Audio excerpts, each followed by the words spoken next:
நேயர்களுக்கு வணக்கம். நம்ம மல்லி சீரியல்ல இன்னைக்கு என்ன சுவாரஸ்யமா பார்க்க போறோம்னா, ரேணுகான்ற பேர்ல இந்த ஒரு வீட்டுக்குள்ள பொய் வேஷம் போட்டுட்டு இருக்காளே இந்த சுடரி. அவளோட ஆட்டத்துக்கு கூடிய சீக்கிரத்துல ஒரு முடிவு கட்டணும்னு நினைக்கிறவங்க, மறக்காம இந்த வீடியோக்கு லைக் பண்ணுங்க. ஏன்னா இந்த ஒரு வீட்ல வந்துட்டு எல்லாருமே என் மேல சந்தேகப்பட்டுட்டு இருக்காங்க. அப்படின்ற உண்மை தெரிஞ்சுக்கிட்டு உடனே ரகுக்கு ஃபோன் பண்ணி எல்லா உண்மையுமே சொல்லிட்டு இருக்காங்க. ரகு நீ எப்படியாச்சும் வந்துட்டு தப்பிக்கணும் நம்ம. கூடிய சீக்கிரத்துல அந்த ஒரு டெண்டர் மட்டும் முடிஞ்சுச்சுனா வா. நம்ம வந்துட்டு ஈஸியா தப்பிச்சிடலாம். ஏன்னா அந்த மல்லி வந்துட்டு இவ்வளோ நாளாக என் மேலே சந்தேகம் இல்லாமல் இருந்தாங்க. ஆனால் இன்னைக்கு மல்லி பட்ட சந்தேகத்தில் மல்லி பார்த்த அந்த ஒரு பார்வையில் கண்டுபிடிச்சிட்டேன். இந்த ஒரு வீட்டில் வந்துட்டு எல்லாமே என்ன செக் பண்ணிட்டு இருக்காங்க. உண்மையிலேயே நான் மனநிலை பாதிக்கப்பட்டு இருக்குன்னா இல்லையான்னு கூடிய சீக்கிரத்தில் கண்டுபிடிக்கிறதுக்கு முன்னாடி அந்த ஒரு 8 கோடி ரூபாய் வந்துட்டு டெண்டர் மூலிமா கதிரேசை எடுக்கிறானே அதை வந்துட்டு எப்படியாச்சும் நம்ம ஏமாற்றி திருடிட்டு இந்த ஒரு வீட்டை விட்டு வெளியே வந்துடணும் அப்படின்ற உண்மையை வந்துட்டு இப்போ நம்ம ரகு கிட்ட எல்லா உண்மையுமா சொல்லிட்டு இருக்காங்க. ஆனால் இப்போ நீ வந்து இப்போதைக்கு எதுவும் மாட்டல இல்லை, மாட்டாத வரைக்கும் சந்தோஷம். நீ உன்னால் இன்னும் வந்துட்டு எவ்வளோ நாள் நடிக்க முடியுமோ நடி, அதுக்கப்புறம் வர போகிறத பார்த்துக்கலாம் அப்படின்ற மாதிரி இந்த ரகு இருந்துக்கிட்டு நம்ம ரேணுகான்ற பேரில் இருக்கார்ல இந்த சுடரி, அவளுக்கு ஆறுதல் சொல்லிட்டு இருக்காங்க. ஆனால் கண்டிப்பாக வசமாக சிக்க போகிறது இந்த சுடரி தாங்க.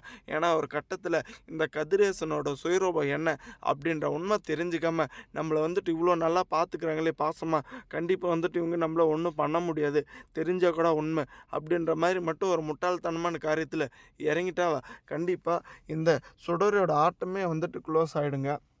ஏன்னா நம்ம கதிரேஸ் வந்து பார்க்க தாங்க இப்படி, ஆனால் கண்டிப்பாக ஏமாத்தின உண்மை மட்டும் தெரிஞ்சிச்சேனவா இந்த சுடரியை அடித்து கொல்ல கூட தயங்க மாட்டாங்க. அதே சமயம் நம்ம மல்லி வந்துட்டு இப்போ வரப்போகிற எபிசோடில் இந்த டாக்டர்கிட்டையும் போயிட்டு இந்த சுடரியை பற்றி பேச போகிறாங்க. உண்மையிலேயே எங்கள் அக்கா வந்துட்டு இந்த ரேணுகா மனநிலை பாதிக்கப்பட்டு இருக்காங்களா இல்லை படலையா கண்டுபிடிக்கணும். ஏன்னா அவங்க பண்ணிட்டு இருக்கிற நடவடிக்கை எல்லாமே வந்துட்டு கொஞ்சம் எனக்கு வித்தியாசமாக தான் இருக்குது. ஏன்னா இந்த ஒரு தீபாவளி முன்னிட்டு 10 சவரம் வந்துட்டு நகை கொடுத்தாங்க கதிரேஸ் அப்பா. அதை வந்துட்டு இவன் நகைன்னு எப்படி தெரிஞ்சிருக்கோம் அவங்களுக்கு, அதை வந்துட்டு எடுத்தது மட்டும் இல்லாமல் அதை வந்துட்டு நானே பத்திரமா மறைச்சி வச்சுக்கிறேன் கொடு அப்படின்ற மாதிரி கேட்டுட்டு இருக்காங்க. உண்மையிலே வந்துட்டு இதிலே ரொம்ப தெளிவாக தெரியுது இவங்க வந்துட்டு நடிக்கிறாங்களா இல்லை வந்துட்டு உண்மையிலே இப்படி தான் இருக்காங்களா அப்படின்ற உண்மையை டாக்டர் நீங்கள் தான் எங்களுக்கு கண்டுபிடிச்சி சொல்லணுன்ற மாதிரி நம்ம மல்லியும் கேட்குறாங்க. அதுக்கு வந்துட்டு இந்த டாக்டரும் நான் ஒரு மெடிசன் எழுதி கொடுக்குறேன், இதை மட்டும் வந்துட்டு அவங்கள ஒரு வேளை போட்டு சாப்பிட சொல்லுங்கள். அதுக்கப்புறம் வந்துட்டு அவங்க மனநிலை பாதிக்கப்பட்ட மாதிரி கண்டிப்பாக ஜென்மத்துக்கு நடிக்க முடியாது. சப்போஸ் அப்படி நடித்தாவா கண்டிப்பாக அவங்க எல்லார் மத்தியில் தெரியப்படும் அப்படின்ற மாதிரி சொல்லிடுறாங்க.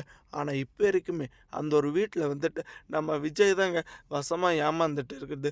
இந்த சுடரி மட்டும் இல்லை அப்படின்ற உண்மை தெரிஞ்சிச்சுன்னா கண்டிப்பாக நம்ம மல்லியோட காலில் விழுந்து மன்னிப்பு தாங்க கேட்கணும். ஏன்னா இந்த சுடருக்காக நம்ம மல்லியை ரொம்பவே ஹர்ட் பண்ணிட்டாங்க. தேங்க்ஸ் ஃபார் வாட்சிங்.